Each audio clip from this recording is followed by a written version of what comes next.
Have you noticed how life is like a country song, right? I know I have, especially these days. There's a song that came out a number of years ago. I, in fact, love country music, and this song came out that became really popular. It's a song that really has three phrases, and I want to share these three phrases with you, and I want this to be interactive. As I share them with you, I'm just wondering, would you agree with them? My anticipation is that you are definitely going to agree on the third phrase. The first phrase is this: it's God is great. So right now, at every watch party, cast your vote. Where would you be with that? God is great. I think some of you are like, yes, he's great. Some of you are like, you're exploring who he is. Some of you are like, maybe here, right? So God is great. I don't think all of us would agree with that. The second one, I think, is polarizing. Beer is good. Some of you are like, absolutely not. Others of you are like, absolutely yes. In fact, some of you are toasting one another at your watch party right now. You're like, this guy gets me, right? Beer is good. This third phrase, I actually think every single one of us are going to be here, maybe even here. The third phrase is, people are crazy, right? People are crazy. Cast your vote. Come on, make this interactive. Some of you are like using an audible amen right now. I mean, that is a country song, right? God is great, beer is good, and people are crazy. And then, all right, so it's a great song. I mean, it got very, very, very popular on the radio for a long time. And I think it's mainly because that third part, that we would say, you know what, people are crazy. Man, people are crazy. And at the same time, get this, they're critical, right? They're critical. Hard to live with them, can't live without them. People are critical. They're critical to your well-being. They're critical to my well-being. They're in fact critical to you and I finding our way forward. We're in a teaching series right now called The Way Forward. And what I want to share with you as we get started today is really the foundation for today. It's so important for you to understand that you are a relational being made in the image of our relational creator. You are, right? No matter who you are. Some of you would say that you're an extrovert. Others would say you're an introvert. So even you introverts, okay, you are a relational being made in the image of our relational creator. Check this out. Genesis chapter 1 says this. I mean, right as the Bible gets started, in verse 26, it says, "Then God said, let us make man in our image, in our likeness." I have it bolded and underlined, the parts I want you to really pay attention to. Then God said, right, let us make man in our image, in our likeness. Isn't this interesting? Some of you are into grammar. You remember English class. How did we go from singular to plural? Then God said, let us. This doesn't make any sense. Is this a typo? What is going on here? Why did we go from singular to what appears to be plural? It doesn't say, let me make man in my image, in my likeness. It doesn't say that, and here's why. God is one, but God is not alone. God is one, but God is not alone. The God of our apostolic confession. Maybe you grow up hearing the Apostles' Creed. Not Creed the movie. No, the Apostles' Creed. It's a one-pager on the essentials of our faith. Key doctrine, so important. The hills we do die on. The Apostles' Creed is very, very clear that we worship the holy triune God who is Father, Son, and Holy Spirit. Now, you weren't anticipating me to go Trinitarian theology on you within the first couple minutes of my message. All right, so hang on. Don't leave your watch party. Don't sign off. Hang on. This is really, really important. You and I have to understand that our God is an interrelational being of three persons, Father, Son, and Spirit. This is who God is. He's an interrelational being of three persons, Father, Son, and Spirit. God is one, but God is not alone. You are a relational being. You're made in the image of this relational creator. Why am I bringing all of this up? Here's why. If our God is an interrelational being and we were made in the image and likeness of that God, then living our lives, get this, in isolation would be contrary to how we were created, right? This is why I bring this up. This is why this is foundational. If you and I try to find our way forward in isolation, that literally goes against the very fabric of your being. You were made in the image of God, created in his likeness. People are crazy. They're cray-cray. but they're critical, aren't they? They're critical to your well-being. They're critical to you and I finding our way forward, especially in times like this. Moses, he's the guy that we're studying right now. He knew this. He knew this. In fact, if you're now tuning in for the first part, we're in this series really looking at the life story of Moses. What we're doing is we're extracting 5 principles from Moses, a man that knew what it was like to feel lost, a man who was trying to find his way forward in the middle of a wilderness of uncertainty. So we're kind of pulling from his life 5 principles. Last week was the first one I shared with you. If you remember, say it with me. The way forward is what is up in prayer. Today is the second principle, so important. The way forward is in with people. Try saying that with me. The way forward is in with people. They're crazy, but they're critical to you and I finding our way forward. We see this principle emerge in the life of Moses in a lot of different places, but certainly in Exodus chapter 17. Exodus chapter 17, there's a lot going on. This is a pivotal moment in the story of Moses and certainly of the Israelites. And so let me give you kind of a very quick version of the context. In Exodus chapter 17, the stakes were sky high. They were sky high because so much was hanging in the balance. They were about to experience their first military battle after being exited from Egypt. And so here they are, they're in the wilderness. They weren't planning to be attacked. They didn't see this on their calendar. The Amalekites didn't give them like a 3-month heads up. Hey, by the way, we're going to attack you on this day. No, they weren't anticipating this. But all of a sudden, they were under attack. And this is the first time they're under attack. And so Moses is in a critical moment. The stakes were sky high. And so what Moses does is the quick kind of Cliff Notes version is he speaks to, in many ways, his apprentice Joshua, and he says, you go down there, pick some warriors, you go down there, and you fight. I'm going up here to pray. This is what Moses does. It's so important. Out of nowhere, they were under attack. Out of nowhere, they weren't anticipating this. They're feeling opposition. And my question to you is, does that sound familiar? Like, does that sound familiar? You didn't plan to feel what you are now feeling. You didn't anticipate this kind of opposition. You didn't plan for this kind of challenge. And what's so amazing is in Exodus 17, instead of Moses choosing isolation, he does the exact opposite. Why? Well, the way forward is in with people. Check this out. Exodus 17, verse 10 says, meanwhile, Moses, but then we have 2 other names.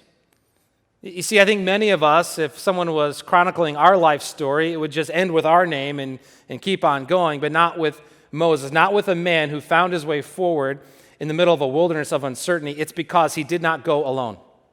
Look at this, Moses, but look who comes with him. He invites with him Aaron and Ur. Aaron and Ur. Well, what do? They climb to the top of a nearby hill. It says as long as Moses held up the staff in his hand, the Israelites had the advantage. But whenever he dropped his hand, the Amalekites gained the advantage. Moses' arms soon became so, get this, say it with me out loud at every watch party. Moses' arms soon became so tired. So tired. He could no longer hold them up. So many of us are so tired. So many of us are feeling a level of fatigue like we've never felt before in our lives. We're tired. We're tired of pivoting. We are tired of hearing that word. We're tired of using that word. Like, we're so tired of pivoting, right? I mean, that is the word of 2020. Who would have thought in January that the word of the year would be pivot? But we're tired of pivoting. We're tired of not knowing what's coming. Some are tired of leading. All of us, I think, are tired of Zoom, right? We're like, oh my goodness, like that is now a 4-letter word, I think. Like, we're just like tired of Zoom, right? We have digital fatigue, don't we? Some of our students, high schoolers, you're tired of high school at home, and it's only been a week. Others of you are in high school and you're not yet at home, but you're tired of feeling the fear that you might do high school at home, right? You're tired Our middle schoolers, you guys are tired, man. You're tired. Some of you that are attending school in person, you're tired of attending school in a mask. I mean, it's different. It's hard. You didn't anticipate this. You're just tired. Every direction I look, you're tired. We're tired of the social awkwardness of, I know you've experienced this, when you walk in to see someone and you're about 10 feet away and you don't know what they're going to do. You didn't communicate in advance. Are they high fiver? Are they into knuckles? Are they doing the elbow? Are they just doing the air high five? And so it's this social awkward moment, right? So what I try to do is I try to commit when I'm 10 feet away. So I'm either coming here or I'm coming here, right? I need a commitment, but I'm tired of the social awkwardness, right? I'm tired of it. I'm tired of pivoting. I'm tired of all this stuff, just like you. I'm tired of trying to bring people together that are so divided. I'm tired of what's happening in our country and to our kids. I'm tired, and I think you're tired, of being flat out tired. The stakes were sky high for Moses, and the stakes are sky high for you and for me. Listen, when you're tired, what you do next is monumental. When you're tired, what you do next is so critical. What you do next is monumental. The stakes are sky high when you're fatigued, when you are tired. Look at what Moses does next. It says, so Aaron and Hur found a stone for him to sit on. Then they stood on each side of Moses, check this out, holding up his hands. Holding up his hands. Now, at first pass, we're saying, you got to be kidding me. Holding up his hands? Isn't this Moses? Isn't this the great Moses? Mo, what is going on here? Why are you needing someone to hold up your hands? You're the leader. You're supposed to hold other people's hands up. Moses, what are you doing? Moses, have you lost your edge? Moses, you're not allowed to be tired. You're a leader, man. You got 2 million people following you. What is going on here? You gotta dig deeper. You got to try harder. You got to wake up earlier. You got to stay up later. You got to grind, baby. Rise and grind, Moses. What is going on? Why is someone holding up your hands? And I want to tell you why. Moses was a human, not a machine. And so many of you've forgotten this very simple yet profoundly important truth that you're a human and not a machine. Listen, when you're tired, what you do next is monumental. You've noticed lately that this is very full, right? This right here is what is called the struggle bus. Show of hands, how many of you have noticed that the struggle bus is now at max capacity, way more popular than the mega bus? No, everyone has boarded all aboard the struggle bus, right? The struggle bus is full. It is full, man. Every conversation you have, that person's like, yep, I'm on the struggle bus. And I just love that phrase, and I thought you would enjoy it. I want you to know that starting on Monday, the 24th, we're going to be launching season 2 of something called Live at 8. And we're launching season 2 because of how the struggle bus is at max capacity. And it's going to be 3 days a week, Monday, Wednesday, and Friday at 8 a.m. You can catch it at wearemission.online, so important. It's not going to be hosted on Facebook any longer because everyone isn't on Facebook and people are leaving Facebook. So just go to wearemission.online. Monday, Wednesday, Friday, 8 a.m. Some of you are like, man, I'm at work already. We're going to have it on a podcast for you. Just search my name. Look for season 2. Maybe you're cutting the grass. Maybe you're working out. I want you to tune into that because we're going to get through this thing together. Specifically, I bring this up because of Wednesday mornings. I'm going to be calling Wednesday mornings Well-Being Wednesday. I'm going to have on the show a Christian therapist, Brian Silver. He was a fan favorite in season 1. And so on Wednesday mornings, man, we're going to be talking about the struggle bus specifically. And so you can just start, as of Monday, August 24th, 8 a.m., Monday, Wednesday, Friday. We're going to get through this thing together. But that struggle bus, man, right, it's full. I think you have noticed. And for me, I have learned, when I am tired, my next move is monumental. I was just out in Colorado over my study break, I love the mountains. I love Colorado. I got some of my best friends that live in Colorado. And I spent some time with one of my best friends. His name is Brian Steck. He and his wife Jody helped us start the church years ago. And so we were there in the Springs with them. And Brian, he's now lived in Colorado Springs for about 8 years. And I say that because you just need a little context for this story. He now lives and has lived at that elevation. If you've never been to Colorado, they actually have an elevation there. We have one mountain in this community. It's the trash dump. But in their community, it is like mountains everywhere. So they live at a higher altitude. And because of that, he's very acclimated. And Brian, I call him the mountain goat. This dude is unbelievably fit. He never gets tired, and he loves to climb. He loves to hike. He loves to rappel. He loves to adventure. He's just amazing. And Brian put together a hike for me and some buddies when I was out there. And so we were there, and I have actually a picture of where we went. We were right near the Garden of the Gods. I mean, it's just absolutely beautiful, as you can see.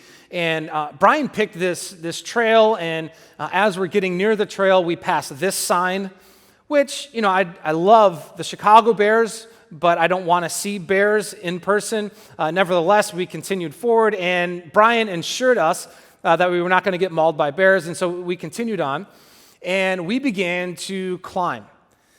And this hike was not easy. In fact, it was really hard. And as we were climbing, we were experiencing major struggle. It was interesting that we were about halfway to the summit, and me and a couple of my buddies, this was our first time ever climbing this trail, we noticed that our guide in that moment, Brian, he was wearing Birkenstocks, sandals. This is a true story. The rest of us have all kinds of climbing gear on. He's in Birks. And here's why. Brian has climbed this trail so many times. He was just kind of walking up this mountain. The rest of us sweat pouring, struggling so much.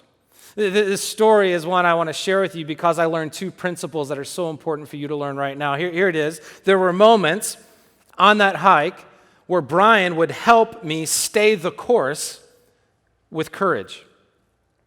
He would help me stay the course. He would encourage me. He would say, we're not there yet, but you're not going to go back. No, we're going to go forward. He would help me stay the course with courage. If there's anything I need these days, I need courage.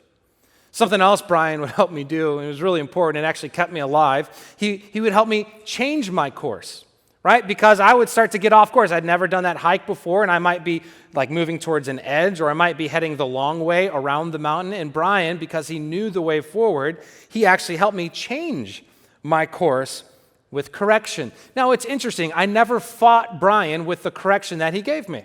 Isn't this interesting? I didn't correct him with his correction. Why? Well, he knew. He'd been up this trail many times. And as I struggled, I knew my way forward was not in isolation. I knew my way forward was with others, specifically with people, that being Brian, and what he gave me were two critical things: courage and correction. The way forward is in with people. Some of you are saying, so John, what do we do? Do we load up and go out to Colorado and go on a hike together? Well, maybe. But John, what do we do? I want to be as clear as I possibly can as I close. Two things. Hang with me. This is so important. The first thing I want you to do is I want you to show up. The second thing that I want you to do is I want you to circle up. Show up and circle up. Show up and circle up. Try saying that with me. Show up and circle up. Show up. What do I want you to show up to? Here's what I want you to show up to. I want you to show up consistently at one of three places. I want you to show up this fall consistently online, at the building, or in a watch party. Starting on August 30th, all three of those unique environments will be fully open, right? We are encouraging you to show up online. Some of you have health conditions. Others of you maybe are elderly, and you're just not willing to take that risk, and we would actually advocate for that. That is a good decision, right? Others may be traveling. I want you to show up online. Gather differently online. We are going to be opening our building on August 30th. It's not fully open, but we're going to ease into gathering differently again here at 82 Stratford Drive. I want you to show up consistently. If that's you, right? If you feel comfortable with that and you're excited about that, I want you to show up consistently at the building. And others, I want you to show up consistently at your watch party. I love how many people are starting brand new watch parties in their neighborhoods, in their apartment complexes, in their college dorm rooms. It's incredible. It's incredible. I want you to show up consistently online, at the building, or in a watch party. It's so important. Why? Well, you need courage and you need correction. I also want you to circle up. Right? We need to show up, but we also need to circle up. Here's what I mean. I want you to circle up at one of these 3 courses. I want you to circle up at Alpha. I want you to circle up at our partner course or at our planter course. You need people around you giving you courage. And these courses will certainly give you correction. They will help you change your course. You may be just a few degrees off true north. They will help you get back on track. That's what our growth track is all about. It's been amazing to me over the years how I've seen God use our growth track. Folks that have come to Alpha feeling isolated and alone, and in many ways not sure which way is true north, how they have met some lifelong friends in their Alpha circle. The Alpha course has helped them. It's given them courage, but it's also given them correction in a way that they could receive it. I continue to hear how some people in our church, their closest friends right now, like their community, their people, came because of the folks they met in our partner course. And certainly our planter course, as you get ready to start a missional community, I want to encourage you. You got to do this. You got to show up consistently, but I want you to circle up intentionally right now. You can go to our website, wearemission.com/next, and you can register for one of those growth track courses. You can do this on our church app. What are you waiting for? Right? We are loading up the growth track right now. It's going to be starting here in just a few weeks. I want to encourage you to do this. Why? The way forward is in with people. It's not in isolation. It never has been. It never will be. Check this out. This is how the story ends. Exodus 17, verse 13. Moses, it says this, Moses, hands held steady until sunset. His hands held steady until sunset. As a result, Joshua overwhelmed the army of Amalek in battle. Here's the amazing news. The hands of Jesus held steady on the cross for you and for me. And the hands of Jesus are holding steady right now as he has gone up and as he is interceding at the right hand of the Father for you by name. Friends, listen, if you are in a relationship with Jesus, you need to understand and know or be reminded again how your story ends. It does not end in defeat. It ends in victory. This is the amazing news of the gospel. The way forward is in with people. Why? You need courage. I need correction, right? So we got to show up consistently. We got to circle up intentionally. Again, head to wearemission.com right now. Take your next step. Make that decision today. The stakes are sky high. So much is important. When you're tired, your next move is monumental. We got to think about this. Your next move is monumental, and it cannot be moving back in isolation. No, it has to be moving forward with people. Why? The way forward is in with people. And by the way, yeah, I know, people are crazy, but they're critical to you and I finding our way forward. I love you guys. We'll see you next week.